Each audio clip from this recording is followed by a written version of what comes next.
মিষ্টি কুমড়া আমেরিকান সবজি হলেও দিনে দিনে এটা দক্ষিণ এশিয়াতে এসে অনেক জনপ্রিয়তা লাভ করে। মিষ্টি কুমড়ার তরকারিটা কিন্তু অনেকেই খেতে চায় না, কিন্তু এভাবে করে মিষ্টি কুমড়ার যদি ক্ষীর তৈরি করে নেওয়া যায়, যে কেউ মিষ্টি কুমড়ার প্রেমে পড়ে যাবে। বাংলার গ্রাম অঞ্চলে কুমড়ো ছিল খুবই সহজলভ্য একটা সবজি। পুরোনো দিনে যখন দুধ কম পাওয়া যেত, কুমড়োর মিষ্টি ভাব ও গঠন ব্যবহার করে অনেকেই এটা দুধের সঙ্গে রান্না করত। সেখান থেকেই ঘরে তৈরি করা হতো মিষ্টি কুমড়ার ক্ষীর। দুধ, গুড় এবং সামান্য চাল দিয়ে তৈরি করা হতো এই মিষ্টি কুমড়ার ক্ষীর, যেটা সবার কাছে অনেক পুষ্টিকর এবং সহজলভ্য মনে হতো। একসময় এই রেসিপিটা মুঘল যুগে অনেকটা জনপ্রিয়তা লাভ করে।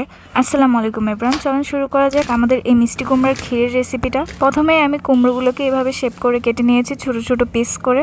ব্লেন্ডারের জারে এগুলোকে দিয়ে খুব ভালো একটা পিউরি বানিয়ে নেব ব্লেন্ড করে। ফ্রাই প্যানটা কিছুটা গরম হয়ে আসার পরে এখানে দিয়ে নেব প্রায় 3 চামচের মতো ঘি। ঘির মধ্যে গরম মশলাটা দিয়ে নেওয়া হবে। গরম মশলাটা একটু ভেজে নেব। গরম মশলার মধ্যে এখানে আমরা দারচিনি আর এলাচি নিয়েছি। গত 15-20 বছরে বাংলার ঘরে বানানো মিষ্টিটা এখন আধুনিক শহরে দারুণ মজাদার একটা ডেজার্টের রূপ নিয়েছে।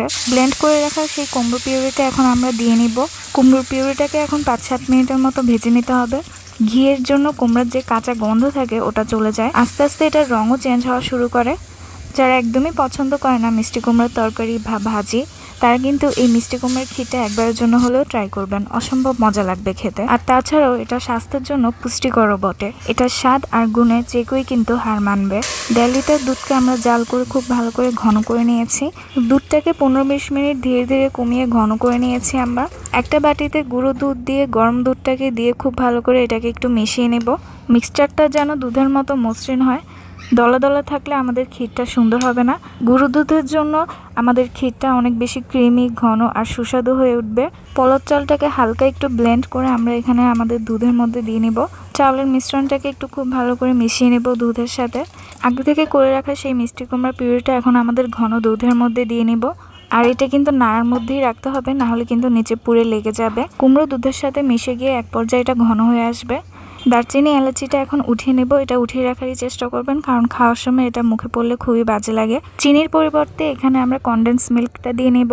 কনডেন্স মিল্কটা দিয়ে এটাকে একটু 5-7 মিনিটের মতো রান্না করে নেব। আগে থেকেই সাগুদানাকে আমরা পানি দিয়ে রান্না করে নিয়েছিলাম। এখন আমাদের ক্ষীরের মধ্যে সাগুদানাটাকে দিয়ে নিব। নিজেদের পছন্দ মতো ঘনত্বটা আসার পরে আপনারা চুলার আঁচটা বন্ধ করে দিবেন। ক্ষীরের ফ্লেভারটাকে আরও বেশি রিচ করার জন্য এখানে কিছু বাদাম কুচি দিয়ে দিলাম। বাদামের মধ্যে এখানে আমরা কাঠবাদাম, পেস্তা বাদাম, কাজু বাদাম এগুলোকে খুব ভালো করে কুচি করে নিয়েছি, যাতে দাঁতের নিচে পড়লে খুবই মজা লাগে খেতে।